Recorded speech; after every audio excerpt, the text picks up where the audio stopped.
ও মামি রোজ একটু শেষ করবে ও শর্মা ও छोटी की चिमटा है अभी तोड़ देगी जल्दी ले ले पास से बुला बुला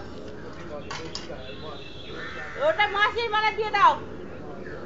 মাসি রেখে আসো যাও হ্যাঁ তো আমাকে জিনিসটা বাবা কে আইও কে ভালো আছে এইটা পুরো শুকনো জল পড়বি এখানে হাত না না ওইখানে হাত বাড়ি থেকে ওখানে নিয়ে গেছে হাত ও বস না বসে হাত পুরো দাঁড়িয়ে দাঁড়িয়ে হাত খামচিতে দেখ না কি জানি না খামচিতে জানি কি লেগে যায় না ও দাঁড়িয়ে দাঁড়িয়ে হাত